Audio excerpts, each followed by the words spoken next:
വിൽപ്പനയ്ക്കെത്തിച്ച 19 gram MDMA-യുമായി യുവാവ് പാണ്ടിക്കാട് പോലീസിന്റെ പിടിയിൽ. തുവൂർ ആമപ്പൊയിൽ സ്വദേശി പയ്യനാട് മുഹമ്മദ് നിസാറിനെയാണ് പാണ്ടിക്കാട് പോലീസ് അറസ്റ്റ് ചെയ്തത്. ജില്ലാ പോലീസ് മേധാവി എസ് ശശിധരൻ IPSന് ലഭിച്ച വിവരത്തിന്റെ അടിസ്ഥാനത്തിൽ പോലീസ് നടത്തിയ പരിശോധനയിൽ ഒറവംപുറം പുഴയോട് ചേർന്നുള്ള വാടക ഫ്ളാറ്റിന് സമീപത്തു നിന്നുമാണ് ഇവർ പിടിയിലാകുന്നത്. ബാംഗ്ലൂരിൽ നിന്ന് പ്രത്യേക ഏജന്റുമാർ മുഖേന വാങ്ങുന്ന MDMA നാട്ടിലെത്തിച്ച് മലപ്പുറം, കോഴിക്കോട് ജില്ലകളിലെ ചെറുകിട വിൽപ്പനക്കാർക്ക് കൈമാറുന്നതിനായി കൊണ്ടുവന്നതാണെന്ന് ഇവർ പറഞ്ഞതായി പോലീസ് പറഞ്ഞു. പെരിന്തൽമണ്ണ ഇൻസ്പെക്ടർ MS രാജീവിന്റെ സാന്നിധ്യത്തിൽ നടപടികൾ പൂർത്തിയാക്കി. വ്യാജ സ്വർണം പണയം വെച്ചതിന് കൊണ്ടോട്ടി സ്റ്റേഷനിലെ തട്ടിപ്പ് കേസിൽ ജാമ്യത്തിലിറങ്ങിയതാണ് നിസാർ.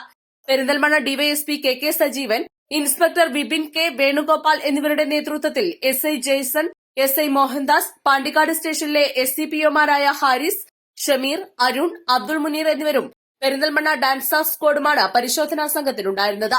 East live, Pandikkad.